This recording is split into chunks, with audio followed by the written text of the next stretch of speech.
প্রমাণ দেখতে পাচ্ছি। জালেমের সহযোগীরা জালেমকে আগেই আপনার একা একা রেখে পলায়ন করেছে, ঠিক না? জালেমের সহযোগীরা শেষ সময় কেউ জালেমের সাথে ছিল? একা একা তাকে ভাগতে হয়েছে বাংলাদেশ থেকে। এর আগেই জালেমের সমস্ত সহযোগীরা পলায়ন করেছে। আর যারাও ছিল তারা জালেমের সহযোগিতায় আগায় আসেনি। আসছে কেউ? আসে নাই। এখান থেকে আমাদের শিক্ষা নিতে হবে, জুলুম ছাড়তে হবে, জুলুম ছাড়তে হবে।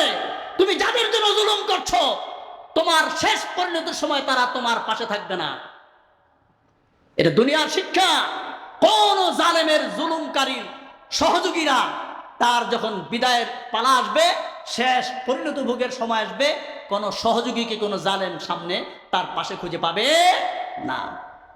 সূর্যের মতো স্পষ্ট।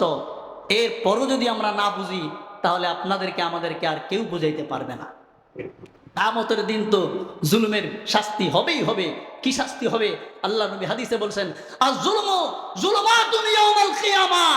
জালেমদের জুলুম, অত্যাচার, অন্যায় কিয়ামতের দিবসে তার সামনে অন্ধকার আকারে আসবে। সে কোনো আলো দেখবে না, সে শুধু অন্ধকার অন্ধকার দেখবে। অন্ধকারের সাগরে জালেম হাবুডুবু খাবে, কোনো পথ সে পাবে না, কোনো কুল কিনারা পাবে না। কিয়ামতের মাঠে এটা তার জন্য সবচেয়ে বড় শাস্তি হবে। আর যারা মজলুম, যারা ইনসাফ পরায়ণকারী, নবীজির হাদিসে বলছেন, তিন ব্যক্তির দোয়া আল্লাহ কখনো ফেরত দেন না। তিন ব্যক্তির দোয়া আল্লাহ কখনো ফেরত দেন না। একজন হলো রোজাদার, ইফতারিকে সামনে রেখে আল্লাহর দরবারে যেই দোয়া করবে, আল্লাহ তার দোয়া ফেরত দেন না, মানে আল্লাহ তার দোয়া তার সাথে সাথে কবুল করেন। দুই নম্বর, ওই ন্যায়পরায়ণ বাদশা, যিনি দেশ জাতির উপরে ন্যায় ইনসাফ প্রতিষ্ঠা করেন, প্রজাদের প্রতি কোনো ধরনের জুলুম করেন না, অত্যাচার করেন না, প্রজাদের জান মাল আব্রু ইজ্জতের হেফাজত করেন। এই ন্যায়পরায়ণ বাদশা আল্লাহর কাছে যেই দোয়া করবে, সেই দোয়া আল্লাহ কবুল করবেন। তিন নম্বর, দাওয়াতুল মাজলুম, অত্যাচারীদের দোয়া, মজলুমের দোয়া। মজলুম আল্লাহর কাছে যেই দোয়া করবে, আল্লাহ পাক সেই দোয়াই কবুল করবে। তার বাস্তব প্রমাণ আমাদের বর্তমান বাংলাদেশ। বাংলাদেশের 18 কোটি জনগণ মজলুম ছিলেন। এই পতন, এটা মজলুমের বদদুয়ার আপনার কারণে এই পতন হয়েছে। মজলুমের বদদুয়া আল্লাহ কবুল করেছেন, মজলুমের আহাজারি আল্লাহ কবুল করেছেন। সেই জন্য আল্লাহ পাক আমাদেরকে জালেম থেকে মুক্তি দান করেছেন। এই জন্য নবীজি বলেন, ইত্তাকু দাওয়াতাল মাজলুম। হে মুসলমানেরা, মজলুমের বদদুয়া থেকে বেঁচে থাকো। ফাইন্নাহু লা হিজাবা বাইনাহু ওয়া বাইনাল্লাহ। কারণ মজলুমের বদদুয়া আর আল্লাহর মাঝে কোনো অন্তরায় থাকে না। সরাসরি মজলুমের বদদুয়া আল্লাহর আরশ পর্যন্ত পৌঁছে যায়। কত লক্ষ লক্ষ মানুষ মজলুম হয়েছে, কত লক্ষ লক্ষ মায়ের বুক খালি হয়েছে গত 15 বছরে, কত লক্ষ লক্ষ মানুষ গুম খুনের শিকার হয়েছে। আয়না ঘর আবিষ্কার হয়েছে, আপনারা দেখেছেন সকলেই। আয়না ঘরে কত মানুষ গুমের শিকার হয়েছিল। আল্লাহ যাদেরকে বাঁচায় রাখছেন তারা বের হতে পেরেছেন। আর অনেককেই তারা আয়নাঘর হত্যা করেছে, তারা লাশ পর্যন্ত স্বজনদের কাছে ফেরত দেয় নাই। আয়নাঘর এই জুলুমের প্রকৃষ্ট আপনার প্রমাণ, জুলুমের প্রতীক হয়ে থাকবে এই আয়নাঘর, ঠিক না? এই সমস্ত পরিবারের এরা মজলুম, এদের বদদুয়া আল্লাহর দরবারে কবুল হয়ে গেছে। হাজার হাজার উলামায়ে কেরামকে জেলখানায় রেখে নির্যাতন করা হয়েছে, সকাল সন্ধ্যা নির্যাতনের শিকার হয়েছেন। আমি তাদের মধ্যে একজন। এই উলামায়ে কেরামের বদদুয়া আল্লাহর দরবারে কবুল হয়ে গিয়েছে। হেফাজতের হাজার হাজার আলেম উলামাকে রাতের অন্ধকারে ইলেকট্রিসিটি বন্ধ করে, সমস্ত মিডিয়াকে বন্ধ করে গণহত্যা চালিয়েছিল এই জালেমরা। সেই মজলুমদের বদদুয়া এটি, ঠিক কিনা? অনুরূপ ভাবে আমার ভাইয়েরা, এই যে ছাত্র জনতার গণহত্যা, এই যে ছাত্র জনতাকে গণহত্যা করলো, এক একটা পরিবার মজলুম। এই মজলুমের হাজারে আল্লাহর দরবারে পৌঁছে গিয়েছে। এই বিগত 15 বছরে আমরা 3টা গণহত্যা দেখলাম, 3টা গণহত্যা দেখলাম।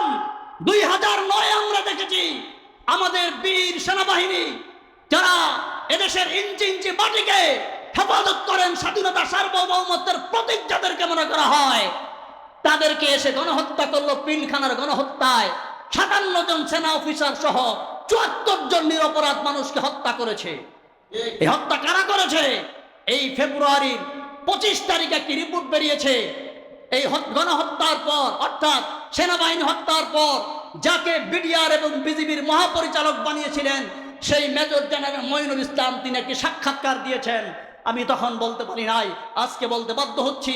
তিনি সুস্পষ্ট ভাষায় বলেছেন সাক্ষাৎকারে, এই গণহত্যা চালিয়েছিল প্রতিবেশী একটি দেশের সহযোগিতায় এদেশের ক্ষমতাসীনদের আস্কারায় এবং তাদের অবগতিতে এই গণহত্যা চলেছিল। পিলখানার বিডিআর হত্যাকাণ্ড সংঘটিত হয়েছিল। তিনি সুস্পষ্ট ভাষায় মিডিয়ায় সাক্ষাৎকার দিয়েছেন। তো সেই গণহত্যা 2013 শাপলা চত্বরের 5ই মের গণহত্যা, ওলামায়ে কেরামকে হত্যা, আর 2024 এই আপনার 16 তারিখ থেকে নিয়ে 5 তারিখ পর্যন্ত, 4 তারিখ পর্যন্ত, বরং 5 তারিখ পর্যন্ত এই যে ছাত্র জনতার গণহত্যা হয়ে গেল, এই গণহত্যায় যারা শিকার প্রত্যেকেই মজলুম, প্রত্যেকের বদদুয়া আল্লাহর দরবারে কবুল হয়ে গিয়েছে, ঠিক না? এই জন্য জালেমের পতন হয়েছে। এখান থেকে ইতিহাস, এই জালেমের পতন, এটা ইতিহাস আর একটি মাত্রা যোগ করলো। এখান থেকে ভবিষ্যতে আমরা যারা আসবো, যারা ক্ষমতায় আসবেন, তাদের জন্য শিক্ষা নিতে হবে। ক্ষমতায় এসে দাম্ভিকতা প্রদর্শন করার কোনো সুযোগ নাই, অহংকার প্রদর্শন করে এদের দেশ এবং জাতির বিরুদ্ধে যাওয়ার কোনো সুযোগ নাই, এবং আপামর জনতার মনের ইচ্ছা আকাঙ্ক্ষার বিরুদ্ধে গিয়ে অবস্থান করার কোনো সুযোগ নাই। তাহলে তাদেরও পতন অনিবার্য হয়ে যাবে। এই শিক্ষা আমাদের এখান থেকে নিতে হবে। যদি শিক্ষা নিতে পারি তাহলেই আমাদের মঙ্গল। আর যদি শিক্ষা না নিতে পারি, এই গণহত্যার কথা ভুলে যাই, এই জুলুম তন্ত্রের পরে যে জুলুম তন্ত্রের অবসান, এই ইতিহাসের কথা ভুলে যাই, তাহলে আবার 5ই জুলাই আসবে, আবার ছাত্র জনতার স্বাধীনতার আবার আন্দোলন শুরু হতে পারে। সুতরাং এখান থেকে আমাদের শিক্ষা নিতে হবে। বন্ধুরা আমার, এটি হলো মোট কথা। আর সবচেয়ে গুরুত্বপূর্ণ কথা আজকে আমি যেটি বলবো সেটি হলো, আমার ভাইয়েরা মনে রাখবেন, এটি আপনাদের তথা গোটা বাংলাদেশের মানুষের আশা আকাঙ্ক্ষার প্রতিফলন যে আমরা একটা স্বাধীন রাষ্ট্র পেয়েছি, স্বাধীনতা পেয়েছি, আমরা জুলুমতন্ত্র থেকে মুক্তি পেয়েছি। এটি আমার মহান আল্লাহর দান। কার দান? মহান আল্লাহর দান। এই জন্য আল্লাহর দরবারে দোয়া করতে হবে, ইস্তেগফার করতে হবে। আমাদের এই আন্দোলন সংগ্রাম করতে গিয়ে আমাদের দ্বারা হয়তো অনেক ভুলভ্রান্তি হয়ে গিয়েছে, অনেক কটূক্তি আমরা করেছি, অনেক অপরাধ আমরা হয়তো করেছি। এই জন্য আল্লাহর কাছে তওবা করতে হবে, ইস্তেগফার করতে হবে, তওবা করতে হবে, আল্লাহ শুকরিয়া আদায় করতে হবে।